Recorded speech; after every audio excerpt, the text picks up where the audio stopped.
Tata tele service यानी TTML share एक साल में 40% से अधिक, लगभग 44% के आसपास गिर चुका है। तो क्या ये मौका है या खरीदने का, या पैसा इसमें डूब सकता है? जानेंगे इसकी पूरी सच्चाई। तो नमस्कार दोस्तों, स्वागत है आपका मनी मार्केट में, जहां हम स्टॉक मार्केट को आसान भाषा में समझते हैं। तो आज हम बात करेंगे टीटीएमएल यानी टाटा टेली सर्विस की। तो इसकी फंडामेंटल एनालिसिस करेंगे, प्रॉफिट लॉस देखेंगे, इसकी बैलेंस शीट, कैश फ्लो, सभी चीज़ें हम लोग इसमें देखने वाले हैं। तो सबसे पहले हम बात करते हैं इसकी मार्केट कैपिटलाइजेशन की। तो मार्केट कैपिटलाइजेशन की बात करें तो ये 6131 करोड़ की कंपनी, करंट प्राइस जो है 31.4 रुपये चल रही है। लगभग काफ़ी ज़्यादा इसमें गिरावट आ चुकी है। बुक वैल्यू इसकी जो चल रही है, जो सबसे बड़ी बात है, बुक वैल्यू इसकी माइनस में है, एक निगेटिव दिखा रहा है। तो इसका मतलब है कि कंपनी का जो फाइनेंशियल हेल्थ है वो बहुत ही कमज़ोर है। कंपनी की फाइनेंशियल हेल्थ बहुत कमज़ोर यहाँ पर दिख रही है। और अगर हम इसमें पीई रेशियो भी अगर हम इसका देख ले तो पीई रेशियो इसका माइनस में भी, ये भी निगेटिव साइन यहाँ पर दिख रही है। यानी कोई इस कंपनी की फाइनेंशियल हेल्थ बिल्कुल गया है। इसके ऊपर कर्ज भी बहुत अधिक है कंपनी के ऊपर, ठीक है। आरओई कोई जनरेट बहुत ज़्यादा जनरेट नहीं कर पा रहे। ईपीएस भी इसका माइनस में ही दिख रहा है। कोई प्रॉफिट नहीं है कंपनी के पास।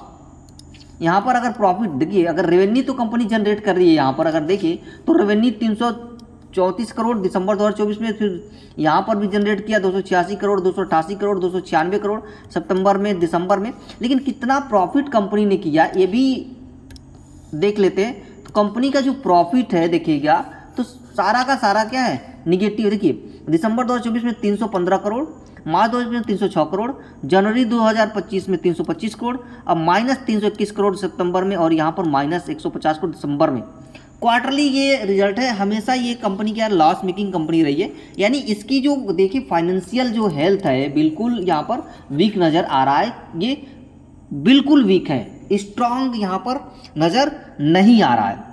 यहाँ लगातार देखिए तो गिरता ही आ रहा है, कहीं से भी ये उठने की कोशिश नहीं किया है। एक बार गिरना शुरू हुआ है और एकदम डाउन ट्रेंड ही इसमें चल रही है, डाउन ट्रेंड इसमें चल रही है। इसके अगर चार्ट को भी एनालाइज करिएगा यहाँ पर टाटा टेली सर्विस के चार्ट को, तो आपको नज़र आएगा कि देखिए यहाँ पर इसका चार्ट है, देखिए लगातार यहाँ पर गिरता ही चला गया है, उठने की कोशिश यहाँ पर नहीं की है।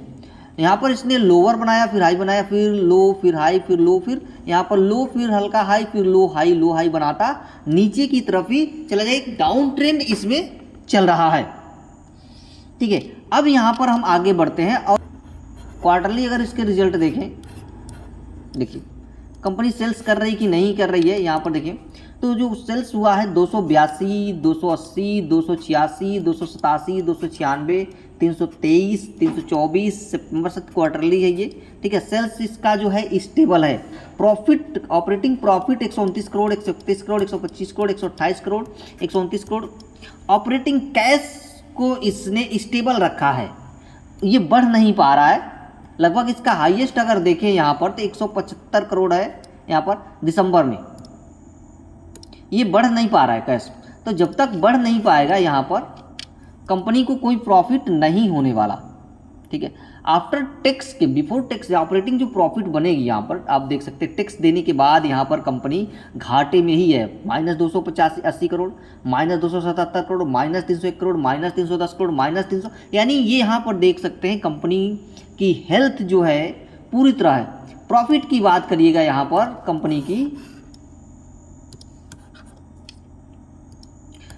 प्रॉफिट की बात करें, नेट प्रॉफिट अगर इसका देखें तो सारा कुछ यहाँ पर देखिए नेट प्रॉफिट अगर निकल के आ रहा है तो यहाँ माइनस 280, माइनस 277, माइनस 308, यहाँ पर माइनस 300। क्वार्टरली है यार 3 महीने का, ठीक है। सारा का सारा क्या है यहाँ पर माइनस में ही, माइनस 321, माइनस 150 करोड़ की ये कंपनी घाटे में चल रही है। यहाँ पर प्लस में कंपनी है ही नहीं। यानी आपको अगर इन्वेस्ट करते हो आप, तो आपको यहाँ पर बहुत रिस्क लेना पड़ेगा इसमें, तब जाके आप यहाँ पर रिस्क ले सकते हो, तब आप इन्वेस्ट करो, वरना इससे तो दूर ही रहो, क्योंकि बड़े बड़े यहाँ पर प्लेयर्स भी इसमें दूर ही हैं, ठीक है। क्योंकि इसमें एक रेड फ्लैग है, बहुत बड़ा रेड फ्लैग है। लगातार निगेटिव बिजनेस चल रहा है लेकिन पैसा नहीं बन पा रहा है। कंपनी बिजनेस तो चल रही है लेकिन इसमें पैसा क्या है, नहीं बन पा रहा है। ठीक है, और पैसा अगर नहीं बन पाया तो कोई फ़ायदा नहीं। यहाँ देखिए 2025 तक का यहाँ पर सेल्स इसने दिया है, ऑपरेटिंग प्रॉफिट भी यहाँ पर दिखा रहा है, लेकिन जो नेट प्रॉफिट है कंपनी की वो यहाँ पर माइनस में दिख रहा है।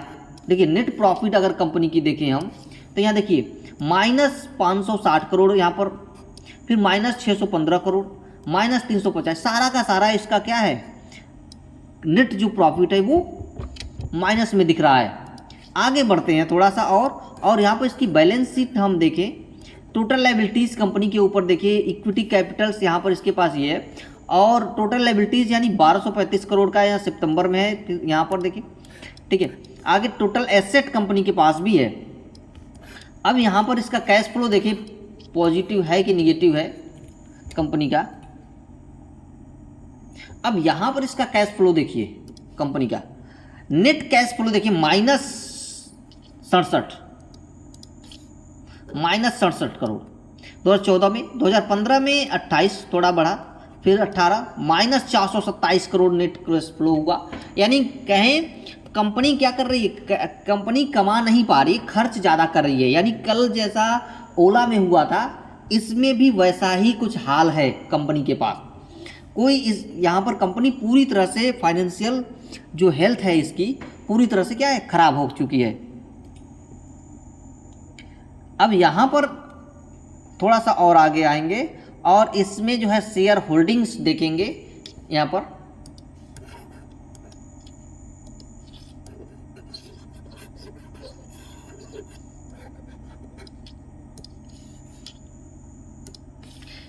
प्रमोटर्स देखिए 74.36% 2023 में, 2023 जून में 74, यानी ये प्रमोटर्स होल्डिंग्स जो है स्टेबल है। इन्होंने अपने शेयर्स नहीं बेचे, प्रमोटर्स होल्डिंग स्ट्रांग है, लेकिन एफआईआई और डीआई ने कोई इसमें इंटरेस्ट नहीं दिखाया। पब्लिक के पास 23% यहाँ पर मौजूद है। लेकिन अगर हम इसके कंपटीटर की बात करें तो भारती एयरटेल और रेलटेल से इस कंपेयर करें तो ये प्रॉफिट में सभी के सभी ये क्या है, प्रॉफिट में है, जबकि टीटीएमएल जो ये है, टीटीएमएल जो है ये लॉस में है, यानी कंपटीशन में काफ़ी पीछे है। तो ओवरऑल अगर हम बात करें तो ये स्टॉक अभी बहुत ज़्यादा क्या है, रिस्की है, रिस्की जोन में है। लॉन्ग टर्म इन्वेस्टमेंट के पर्पज से अवॉइड करना ही ठीक रहेगा, क्योंकि अगर आप ट्रेडिंग करते हो तो स्ट्रिक्ट स्टॉप लॉस के साथ इसमें ट्रेडिंग कर सकते हो, लेकिन लॉन्ग टर्म के लिए यहाँ पर ये स्टॉक बहुत ज़्यादा रिस्की है। इसमें बड़े बड़े प्लेयर्स भी इससे दूर है, क्योंकि यहाँ पर देख रहे हो डीआईआई बिल्कुल ही नहीं है, 0.04% है। यहाँ पर देख सकते हैं डीआईआई की बहुत ज़्यादा इसमें भागीदारी नहीं है। एफआईआई की थोड़ी बहुत भागीदारी 2% के आसपास, 2.5% के आसपास में भागीदारी है। पब्लिक के पास 23 है, लेकिन प्रमोटर्स के पास पूरा का पूरा यहाँ पर शेयर्स पड़ा हुआ है। ठीक है, तो बस यही एक पर्पस दिख रहा है। बाकी जो यहाँ पर कंपनी है वो लगातार गिर रही है कि लगातार गिरे ही जा रही है। एक बार और इसके चार्ट पर नजर डालें तो देखेंगे यहाँ पर देखिए, अब इसके चार्ट पर नजर डालें तो ये लगभग 263 रुपये पर थी, ये 263 रुपये पर, और 263 रुपये से गिर करके 263 रुपये से गिर करके अभी आ चुकी है 31.4 रुपये पर। सोचिए आधे से अधिक क्रैश कर चुका है ये 263 रुपये 5 साल पहले। और जिसने भी यहाँ पर बाई किया होगा, सोचिए जिसने भी 263 रुपये पर बाई किया होगा उसकी आज क्या कैपिटल की हाल रही होगी पिछले 5 सालों में। उसका कैपिटल तो लगभग ख़त्म ही हो चुका है, जीरो के कगार पर है। और ये गिरा क्योंकि यहाँ पर आगे भी कोई इसमें सपोर्ट नज़र नहीं आ रहा है, तो और ये गिरा तो पूरी तरह से ये ख़त्म कहानी है इसकी।